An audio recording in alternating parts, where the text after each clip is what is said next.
gente, tudo bom com vocês? Meu nome é Aldrin de Carvalho, esse aqui é o meu canal, que é o canal do Aldrin, e hoje nós estamos aqui novamente para dar prosseguimento à nossa resenha da história da filosofia do Giovanni Reale e do Dario Antiseri. Lembrando sempre de que vocês podem comprar tanto este volume aqui, que é o segundo volume, verdinho, pelos links aí na descrição, assim como os outros volumes dessa coleção de 7 volumes e também os outros volumes da coleção de 3 volumes, né, cujo conteúdo é basicamente o mesmo. E, bom, gente, quando vocês compram pelos links na descrição, eu ganho uma comissãozinha em cima disso, você acaba ajudando o canal, sai o mesmo preço para você, é tudo muito bom no fim, todo mundo sai feliz. E, caso você não queira, por algum motivo, comprar os livros, o que, como eu canso de dizer aqui, você deveria querer fazer, você também pode apoiar o canal financeiramente de outras formas. Através, por exemplo, da chave Pix, que está embaixo, você faz uma doação aí na quantia que você quiser. Há também a opção de usar o Super Chat, né, durante as lives que acontecem aqui no canal. Vários dias tem live, né, sexta-feira quase sempre tem. E,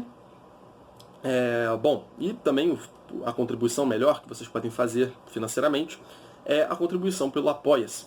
Através do Apoia-se, vocês selecionam uma quantia que vocês quiserem a partir de R$2 e contribuem mensalmente. E contribuindo mensalmente, vocês ajudam aqui o canal a crescer, porque eu vou ter dinheiro para poder comprar os livros, né? Enfim, isso é muito importante, esses livros são bem caros. E aí você vai fazer parte também do grupo composto pela Andressa, pelo Nivaldo, pelo Pedro Barbosa, pelo Pedro Henrique, pelo Matheus Reis e por outros dois que têm o apoio privado e, portanto, não vou falar o nome deles, acredito que eles não queiram. Mas, enfim, se você quiser fazer parte desse grupo de pessoas maravilhosas, você pode apoiar o canal pelo Apoia-se. E, bom, gente, hoje a gente volta aqui falando do Boécio, Severino Boécio, dessa vez para o último vídeo dele e também para o vídeo mais interessante dele, talvez, né? Pelo menos o tema me parece mais interessante dos que ele tratou aqui até agora, né? Que é a questão do mal e a questão da liberdade. Como essas coisas se relacionam, né? O que significa o mal no mundo, como isso se relaciona com a ideia de liberdade e o que Deus tem a ver com isso. Ele vai tratar daquele argumento muito interessante acerca acerca de Deus, no sentido de ele ser onisciente e, de certa forma, prever as coisas que vão acontecer. Ele sabe o que vai acontecer e, portanto, isso pareceria alguma afronta ao livre-arbítrio. Mas o Boécio vai mostrar que não. Isso mais adiante. Bom, então vamos seguir aqui na ordem do Reale. Ele começa falando o seguinte: quando a gente fala então do problema do mal e da questão da liberdade em Boécio, estamos diante de teses de natureza neoplatônica, que Boécio explicita ainda melhor no fim do terceiro livro, quando afirma que o Uno, o bem e Deus são a mesma coisa. Então ele já introduz aqui que quando ele fala de Deus, ele está tendo uma concepção, claro, cristã, né? Boécio é cristão, como a gente já mostrou aqui, né? A gente já comentou sobre essa polêmica na introdução, no vídeo de introdução ao Boécio, mas ele é uma concepção cristã permeada por conceitos neoplatônicos. No caso aqui, a ideia de uno, a ideia de bem associadas a Deus. Então aquilo que há de supremo é o uno, é o bem, é Deus. Entretanto, se o mundo é governado por Deus, uma questão emerge como que ineludível. Como então existe o mal e por que os maus permanecem impunes? E esse é o problema que o Boécio enfrenta no quarto livro. Então, se Deus, que é identificado com o bem, que é identificado com o Uno, o Uno aqui não tem tanta importância agora, mas se Deus controla tudo, se Deus sabe de tudo, se a vontade de Deus é soberana, e a gente vê o mal acontecer no mundo, parece que há um problema aí, dado que Deus é bom, Deus controla as coisas e orienta as coisas e tudo mais, e, acontece o mal. Talvez por causa disso a gente fosse levado a concluir que talvez Deus causasse o mal, que o mal viesse de Deus, ou que Deus em si fosse mal. Enfim, haveria essas possibilidades todas contrárias àquilo que é a posição do Boécio, que é a posição de que Deus é bom e que Deus é o Deus cristão. Enfim, a gente conhece bem o Deus cristão. E se vocês quiserem ter uma ideia um pouco melhor de o que é esse uno, o que é esse bem dentro do neoplatonismo, vocês podem voltar aí ao vídeo sobre o Plotino. A gente tem um vídeo sobre o Plotino, muito bom, inclusive é o maior da história da filosofia do canal, tem 2 horas o vídeo, mas é muito interessante. Realmente é uma concepção bem curiosa. Então eles colocam essa pergunta, né? Como que existe o mal e por que que os homens permanecem impunes? Por que que a gente vê coisas ruins acontecendo e por que que, às vezes, quem faz coisas ruins acaba saindo impune? Né? Às vezes até saindo numa situação melhor do que a situação na qual ele estava antes. E aí, eu lembro aqui, ele está num diálogo com a filosofia, né?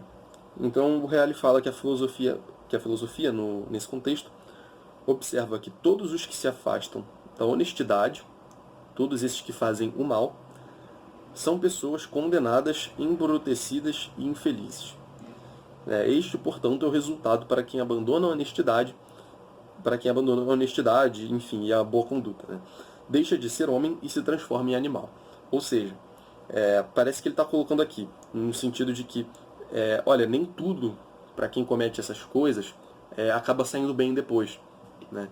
Essas pessoas são naturalmente vistas como más, né? Como pessoas desprezíveis, como pessoas de quem você deve se afastar. Tanto que ele chega aqui, a filosofia, compara essas pessoas a animais. Então a pessoa foi reduzida ao nível de um animal porque ela não tem ali, enfim, como se ela não conseguisse identificar valores, né? Como se ela não conseguisse identificar coisas que são boas e coisas que são más. Então, só por isso já mostra que a pessoa que faz o mal, por mais que permaneça impune, ela é mal vista, né? Existe uma repulsa, assim, contra esse tipo de pessoas. Então, dizer que sai impune não é totalmente verdade. E ele fala, será que a felicidade está nisso? Ora, apesar disso, Boécio se surpreende com o fato de que as coisas andem ao contrário. Os bons sofrem as penas devidas ao delito, ao passo que os maus se apropriam da recompensa que cabe à virtude. Então, por mais que, enfim, como eu acabei de dizer, existe essa aversão a pessoas que cometem esse tipo de atrocidade, enfim, pessoas desonestas, que matam pessoas e tudo, de fato, há pessoas boas que são presas, que são condenadas. E aqui eu lembro que o contexto em que o Boécio está falando isso é muito significativo, porque o próprio Boécio ele está preso. E ele está falando com essa aparição da filosofia que ali apareceu e que está ali consolando-o. Por isso que é a consolação da filosofia, o título do livro. A gente já tratou disso algumas outras vezes. E, bom, então, quando ele traz essa reflexão, não é apenas uma reflexão em abstrato, né? Ah, não, por que tais pessoas... por que isso acontece com as pessoas? Querendo ou não, indiretamente ele está se perguntando por que isso está acontecendo comigo? Porque ele está nessa situação de estar condenado, a vida dele está em risco, e ele não consegue entender, ele não está conseguindo perceber o que aconteceu para ele estar ali, por que isso é bom, se Deus só faz o bem, por que isso aqui está acontecendo, e todas essas reflexões aqui que eu estou mencionando. Então, beleza. E aí fica a pergunta, qual é, portanto, a razão de tão injusta confusão de valores? Por que os bons são condenados e por que os maus não são condenados muitas vezes? A filosofia, no entanto, lembra a Boécio que ele não deve se surpreender com tais coisas, desde que compreenda os princípios que regulam a atividade daquelas coisas que aparentemente acontecem por acaso. E esse princípio é a providência. Então, o Boécio está basicamente reclamando aqui, está se perguntando, se questionando, acerca do acaso das coisas. Por que logo eu fui ser acusado desse negócio? Por que logo eu estou aqui, preso, privado da minha vida, da minha família, enfim? Por que logo eu estou aqui, sendo que eu não merecia estar aqui, no final das contas? Ou seja, tem um elemento de acaso aí, por que logo eu? Por que não outra pessoa? Por que isso deve acontecer? Isso parece coisa do acaso. Se isso não fosse acaso, fosse uma ação ordenada, fosse um acontecimento justificado, seria possível a gente identificar nesse acontecimento uma resolução, Tipo, não, eu tô aqui preso porque tal coisa vai acontecer. Se eu estiver preso, essa coisa é boa. Isso seria um acontecimento ordenado. Enfim, frequentemente na nossa vida a gente se submete a coisas que em si parecem ser males, mas que no futuro, né, num estado posterior, elas vêm a recompensar a gente de alguma forma, né? Elas vêm a trazer a nós algum tipo de compensação, né, por esse esforço empreendido, né? A própria ideia de esforço, né? Uma pessoa que, por exemplo, vai fazer exercícios, né, porque ela quer muito, enfim, se sentir forte, ou enfim, até por questões de saúde, precisa melhorar o funcionamento do organismo, essa pessoa ela vai se esforçar, né, vai de maneira penosa passar por momentos difíceis para poder alcançar algo que é bom, né? E no final aquilo que era mal intermediariamente, né, que parecia mal no processo, se torna bom no final, porque culmina num bem, né, culmina num fim que justifica, né, esses procedimentos antes. Então, isso seria uma ação ordenada, né? A pessoa que está no exercício, ela não está se lamentando, por que eu estou fazendo exercício? Por que eu devo estar aqui? Por que isso está acontecendo comigo? Não, porque ela sabe onde aquilo vai dar. Ela sabe que um bem vai ser gerado a partir daquele esforço dela. Né? Aquelas ações dela não são simplesmente vazias de significado. Não são completamente vazias de sentido, né? De bem, né? De intenção, de fim. Agora, quando alguém é preso por não ter feito nada e está sendo torturado e está a ponto de morrer, já é uma situação diferente. Você não colocou para aquilo dali um objetivo melhor, né? Não é como se você estivesse fazendo um esforço, se desgastando para depois acontecer algo bom. Parece que é simplesmente ao acaso. Simplesmente aconteceu algo horrível. Né? E por que isso acontece? É isso que ele está se perguntando aqui no final das contas. Né? Por que estou passando por tantas dificuldades e eu simplesmente não consigo ver algo de bom que vai nascer dessa situação depois? Então, no final, tudo parece que acontece por acaso. Todas as coisas desse tipo. Quando você está numa situação dessa, é normal você se perguntar, por que isso está acontecendo, sabe? Deveria ter um motivo para isso estar acontecendo. E, enfim. E aí, então ele fala, né, você não deve se surpreender com isso. Isso aí que, na verdade, aparentemente acontece por acaso, está sendo regulado por um princípio. E que princípio é esse? Como eu já falei, esse princípio é a providência. A providência. E aí ele abre aspas aqui. A origem de todo o criado, toda evolução das naturezas mutáveis e de tudo aquilo que se move, de alguma forma derivam as suas causas, a sua ordem, as suas formas distintivas da imutabilidade da mente divina. E a realização efetiva dos acontecimentos no tempo e no espaço é aquilo que foi chamado destino pelos antigos. Então ele diferencia aqui providência de destino. A providência, como ele fala aqui, é a origem dessas coisas. Né? É aquilo que existe na mente divina, do qual deriva essa ordem. Né? Então, essa ordem que tem na realidade dos acontecimentos, das coisas se resolverem depois em outras situações e em bens que às vezes nem nós mesmos conseguimos identificar, tudo isso é regulado por um princípio, e esse princípio é a providência. Né? Um princípio que está ali na mente de Deus, né? Faz parte da mente divina. Né? Esse princípio é imutável. E a realização efetiva dos acontecimentos no tempo e no espaço é o que se chama de destino. Então, destino parece que é a realização da providência, num certo sentido. Ele vai acrescentar uma outra nota aí depois, mas então parece que o destino é algo que acontece no mundo, né? É a efetivação daquelas coisas que vão acontecer, mas essas coisas que vão acontecer, né, esse destino que vai aos poucos se efetivando, se realizando na realidade, é justamente feito, né, é realizado pela providência divina, que é algo que está fora. Então, não confundir destino com providência. A providência, portanto, é a própria razão divina, que repousa estavelmente no Supremo Ser, Senhor de todas as coisas, que a todas governa. Já o destino é a disposição inerente às coisas mutáveis, pela qual a providência mantém cada coisa estreitamente ligada à sua ordem. Então parece que a providência ela está em Deus e o destino está nas coisas. Né? Parece que a providência ela age através do destino. Talvez a gente poderia dizer também que é exatamente a conclusão da providência, né? O destino é a conclusão da providência. É onde chegou, né, a providência. É o que a providência, no fim das contas, determinou que vai acontecer.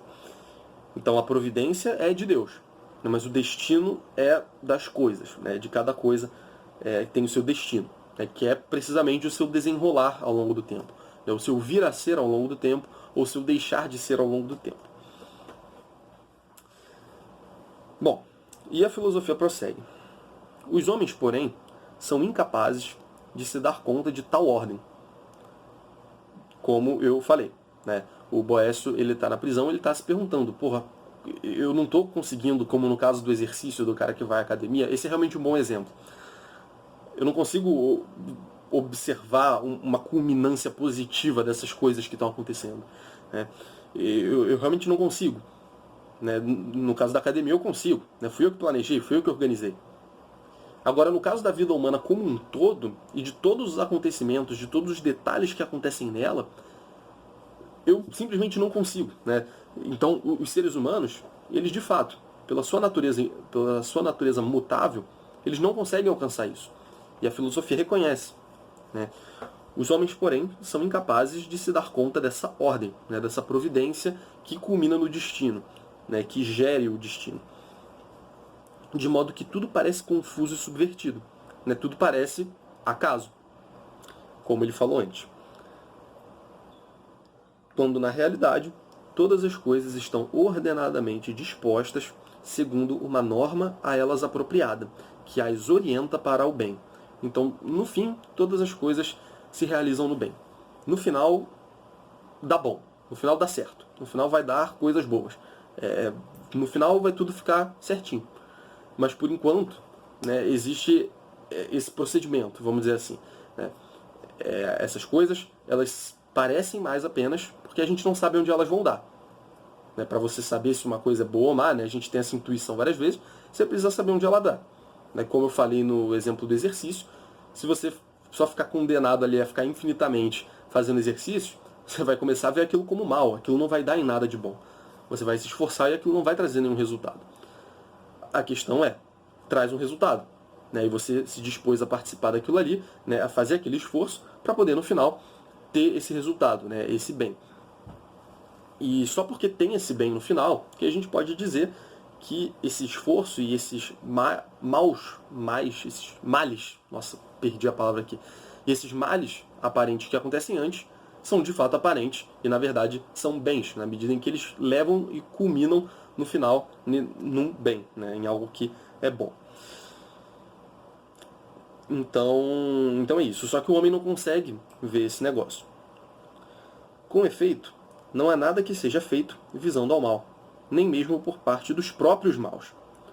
Na realidade, os maus, procuram o bem, mas deles são desviados por um despercebido erro de avaliação.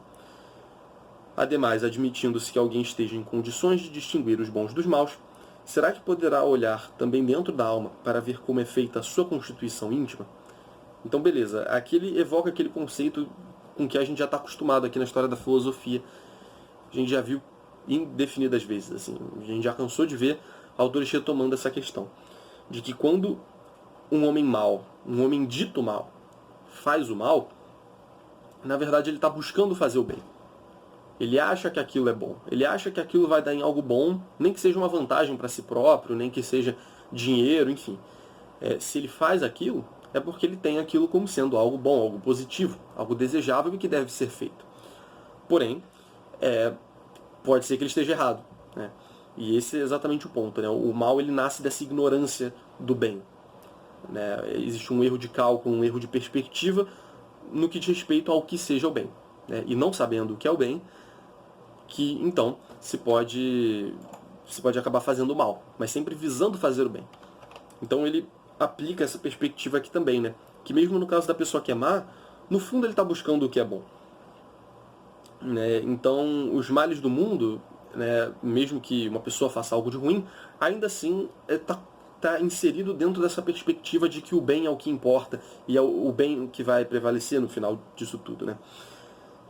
E, bom, e aí o que sobra disso? Né? sobra disso que é necessário entregar-se à providência. Entregar-se ao destino que a providência vai gerar na realidade. Realmente não tem o que fazer. É porque ele já está partindo do pressuposto aqui de que Deus é bom. A gente já falou de Deus como felicidade no último vídeo. Eu acho que foi o último, foi o último. E então, se Deus que está no comando, essas coisas menores assim que a gente tende a achar que são mais, na verdade não são mais. Mas dentro de um quadro existencial muito mais amplo do que a capacidade humana consegue captar, isso faz sentido.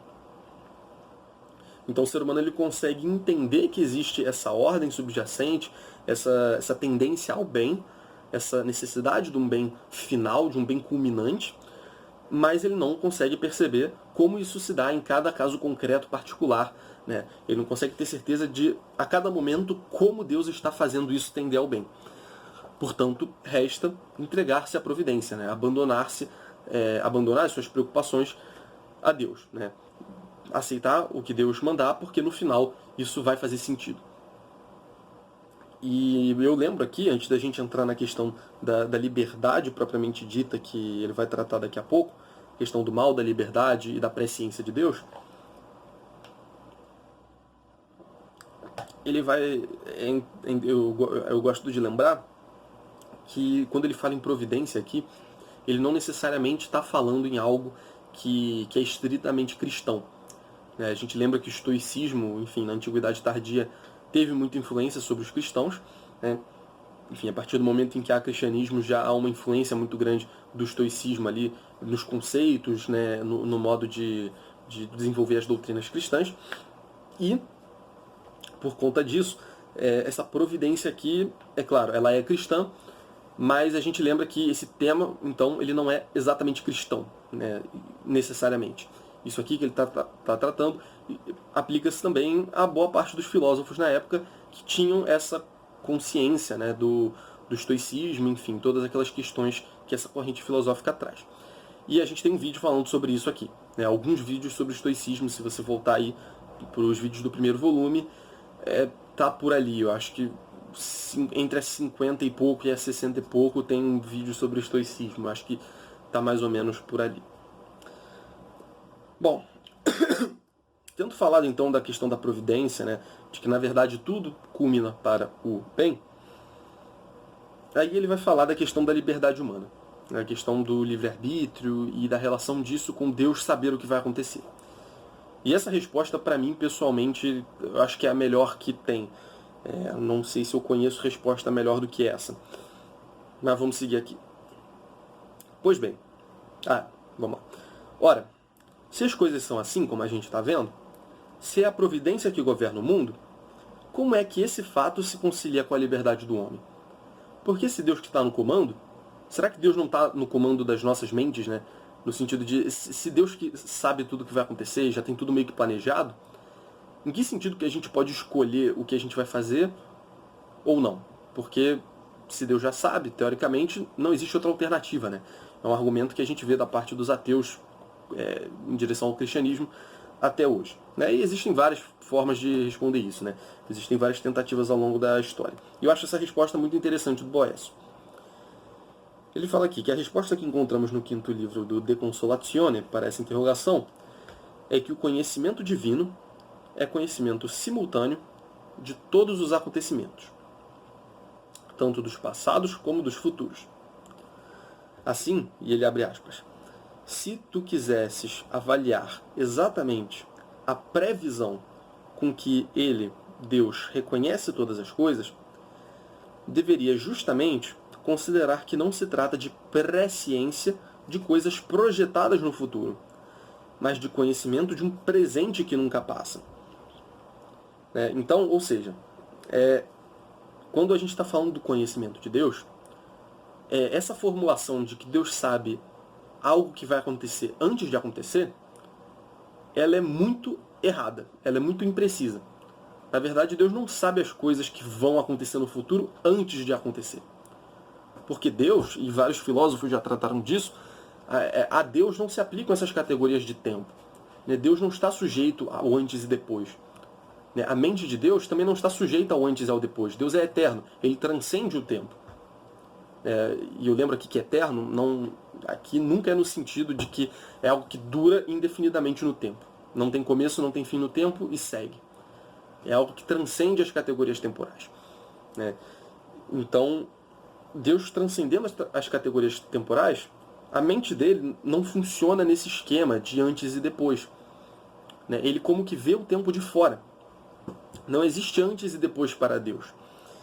E não existindo antes e depois para Deus, ele vê todas as coisas que nós vemos de acordo com o antes e depois como um instante absoluto.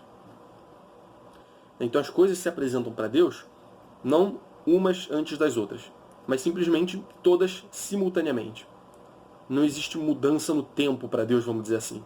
Tudo se aparece num único instante para a mente divina. E então não se trata de presciência, como ele diz aqui, de coisas que são projetadas no futuro. Deus não está num estágio anterior do tempo, a partir do qual ele olha para o futuro e vê o que vai acontecer. E, portanto, prevê, vê com antecedência. Então não se trata de presciência de coisas projetadas no futuro, mas de conhecimento de um presente. Então, para Deus, presente, passado, futuro, não existe para ele. O que a gente entende como presente, passado e futuro, para Deus é presente. Ponto. Então Deus vê as coisas simultaneamente, de uma vez só. As categorias temporais não se aplicam a Deus. Daí não chamar-se previdência, mas providência. Então, ele evita esse prefixo pré, que dá a ideia de algo que é visto antes. Só que não existe antes para Deus. Deus só vê as coisas. Não é um ver antes que acaba determinando como vai ser depois. Para Deus, simplesmente é, como um eterno presente. E aí já não dá mais para falar de determinação por causa de algo muito interessante que a filosofia diz para o Boécio. A filosofia pergunta a Boécio de uma maneira retórica: por que então pretendes que se tornem necessárias as coisas que são investidas pelo lume divino, quando nem mesmo os homens tornam necessárias as coisas que vêm? Então pensa isso da perspectiva dos seres humanos. Se você está vendo alguma coisa, eu estou vendo aqui meu setup, aqui meu computador, minhas coisas, enfim, a luz, eu estou vendo tudo isso aqui. O fato de eu estar vendo isso como isso não significa que eu esteja determinando essa coisa. Obviamente. Eu estou vendo as coisas e eu não estou as determinando. Estou tendo conhecimento delas sem ter uma relação de determinação aí. Eu não estou determinando o que eu estou vendo só porque eu estou vendo, presentemente.